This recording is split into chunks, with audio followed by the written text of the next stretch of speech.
పీడిఎస్యూలో స్నేహలత రంగవల్లిలో అమ్మాయిలు ఉన్నట్టే అక్కలు మనకు జాతిరెడ్డి స్ఫూర్తిగా ఉన్నట్టే అక్కలు కూడా స్ఫూర్తిగా ఉన్నారు. మనకు మహిళల పట్ల ఉన్నటువంటి వివక్ష, అణచివేత,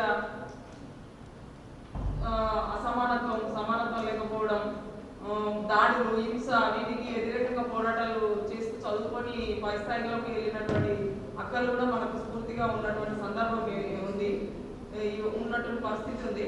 అయినప్పటికీ జాతిరెడ్డి, భగత్ సింగ్ లాంటి వాళ్ళు ఏం కోరుకున్నారో మహిళలు కూడా మనుషులే, మహిళలు కూడా మనుషులుగా గుర్తించండి, మహిళలకు కూడా సమానత్వం అవసరం అని చెప్పేసి వారు ఆ రోజు ఏ రోజైతే పోరాటాలు చేస్తూ వస్తున్నారో అప్పుడున్న వివక్షనే ఈ రోజు కూడా ఇంకా ఉంది, మారలేదు, మార్పు రాలేదని ఇంకా బాధగా ఉంది.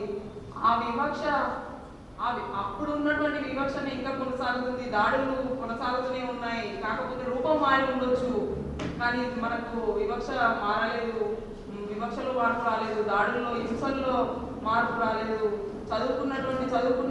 చదువుకుంటున్న స్థలాల్లో, కాలేజీలలో, యూనివర్సిటీలలో, స్కూళ్ళల్లో, హాస్టళ్లలో అమ్మాయిల పైన ఎటువంటి దాడులు జరుగుతున్నాయో మనందరం నిత్యం చూస్తూనే ఉన్నాం. పనిచేస్తున్న వర్క్ స్థలాల్లో మహిళా కార్మికులకు ఎలాంటి వివక్ష ఉందో, ఎలాంటి దాడులు ఉన్నాయో, ఎలాంటి లైంగిక వేధింపులు ఉన్నాయో, ఎలాంటి ఈవిటీజింగ్లు ఉన్నాయో మనం ఇంకా ఈరోజు నిత్యం చూస్తూనే ఉన్నాం. యూనివర్సిటీలలో చూస్తున్నాం, తర్వాత కాలేజీలలో చూస్తున్నాం, బస్సులలో చూస్తున్నాం, ట్రైన్లలో చూస్తున్నాం, పని స్థలాల్లో చూస్తున్నాం. ఎక్కడ చూసినా మహిళలపై దాడులు ఉన్నాయి, ఇంట్లో ఉన్నాయి, బయట ఉన్నాయి. మనం మొన్న పీడిఎస్యూ ఏర్పడి 50 వసంతాలు జరుపుకున్నప్పటికీ ఈ 50 ఏళ్ల కాలంలో ఎంత మార్పు వచ్చిందంటే ఇంత అని చెప్పలేని పరిస్థితి. మార్పు అనేది రాలేదు, రావాలని కోరుకుంటున్న వాళ్ళం మనం అందరం. మహిళల పైన జరుగుతున్న ఈ మధ్యకాలంలో వరుస సంఘటనలు చూస్తే వారం రోజుల నుంచి చూస్తున్నాం కదా. ఒక అమ్మాయిపై కడుపుపై కూర్చొని భర్త గొంతు విసిగి చంపుతా ఉన్నటువంటి పరిస్థితి, మహిళను చంపి నరికి కుక్కర్లో ఉడికిస్తున్నటువంటి పరిస్థితి, రోడ్డు మీద వెళ్తుంటే కులాంతర వివాహాలు, మతాంతర వివాహాలు చేసుకుని స్త్రీకి స్వేచ్ఛ లేదా, స్త్రీకి ప్రేమించే హక్కు లేదా, స్త్రీ ప్రేమించకూడదా, స్త్రీ ఇష్టపడకూడదా, ఇష్టపడే వ్యక్తిని చేసుకోకూడదా, కులాంతర మతాంతర దాడులు, అన్నలు దగ్గరుండి అన్నలు నరికేయడం, చంపేయడము, మన ప్రణయ్ అమృతల విషయాలు ఇంకా కంటిన్యూ అవుతున్నటువంటి పరిస్థితి. దాడులు, హింసలు, వివక్ష ఇవన్నిటికి వ్యతిరేకంగా పోరాడాల్సిన అవసరం ఉంది. ఆ చైతన్యము అది మనకి ఎవరిస్తారంటే పీడిఎస్యూ ఇస్తుంది. ఆ ధైర్యము, ఆ చైతన్యము, ఆ శాస్త్రీయము మతాల్లో కూడా, మతాల పేరుతో కూడా మహిళల్ని అణచివేస్తున్నటువంటి పరిస్థితి ఉంది.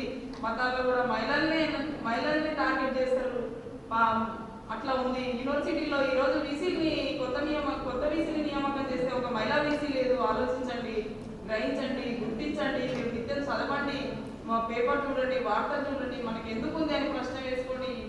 ఇది పోవాలంటే, మన హక్కులు మనం సాధించాలంటే, మన పట్ల వివక్ష పోవాలంటే, మన హక్కులు మనం సాధించుకోవాలంటే మన పోరాటమే మార్గం. ఆ పోరాటం పీడిఎస్యూలే నేర్పిస్తుంది. పీడిఎస్యూ దాని ద్వారానే మనం పోరాటం చేయగలం.